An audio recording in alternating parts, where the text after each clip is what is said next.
ലോകത്തിന്റെ സൗന്ദര്യം ആസ്വദിക്കാം. സ്വദേശത്തേക്കും വിദേശത്തേക്കും യാത്ര ചെയ്യാം സൂര്യയിലൂടെ. Passport, emigration, flight tickets, visa stamping, certificate attestation, visiting visa, holiday packages, ഉംറ പാക്കേജുകൾ, hotel booking, insurance, photostat, lamination, PAN card, rubber seal. Surya international travels and communications, Vadakkanchery, Chelakkara, Delhi, Dubai, ഇപ്പോൾ ആറങ്ങോട്ടുകരയിലും. ഫോൺ 9447268947 8056999614.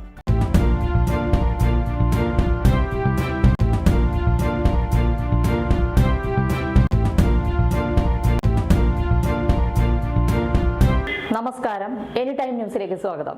LDF-ലെ പ്രമുഖ ഘടകകക്ഷിയായ CPI തള്ളിപ്പറഞ്ഞതോടെ ഭൂരിപക്ഷം നഷ്ടമായ മേയർ MK വർഗീസ് ഉടൻ രാജിവെക്കണമെന്ന് DCC president VK Sreekandan MP. ഒരു മാസത്തിലേറെയായി കൗൺസിൽ യോഗം ചേരാത്തത് ചട്ടലംഘനം.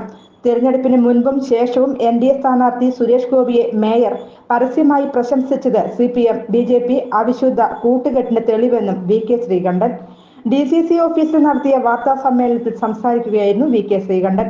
CPM-ന്റെ മുഖം മൂടിയാണ് മുഖ്യ ഘടകകക്ഷിയായ CPI വലിച്ചു കീറിയത്. കേരളത്തിന്റെ പുരോഗമന മുഖത്തെ പണയപ്പെടുത്തി CPM BJPക്ക് അടിയറ വെച്ചതിന്റെ പ്രകടമായ തെളിവ് കൂടിയാണ്.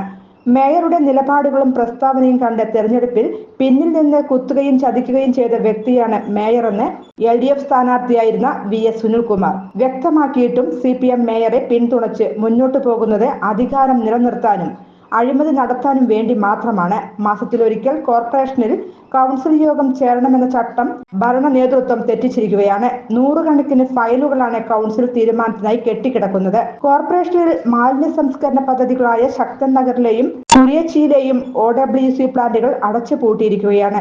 ഏറെ ഗുരുതരമായ ജനകീയ പ്രശ്നങ്ങൾ പരിഹരിക്കാനുള്ളപ്പോൾ മേയർക്കും CPM നേതൃത്വത്തിനും ഒരു കൗൺസിൽ യോഗം പോലും വിളിച്ചു ചേർക്കാൻ സാധിക്കാത്തത് LDF ഘടകകക്ഷികൾ കൗൺസിൽ യോഗം ബഹിഷ്കരിക്കുമെന്ന ഭയം കൊണ്ടാണ്. ഇക്കാര്യങ്ങളെല്ലാം ജനങ്ങളെ ബോധ്യപ്പെടുത്തിയ ശേഷം അവിശ്വാസ പ്രമേയം കൊണ്ടുവരുമെന്നും ശ്രീകണ്ഠൻ പറഞ്ഞു.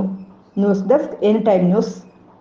കൂടുതൽ വാർത്തകൾക്ക് ഞങ്ങളുടെ ചാനൽ സബ്സ്ക്രൈബ് ചെയ്യുക, ഫേസ്ബുക്ക് ഫോളോ ചെയ്യുക. വാർത്തകൾ വേഗത്തിലറിയാൻ എനി ടൈം ന്യൂസ്.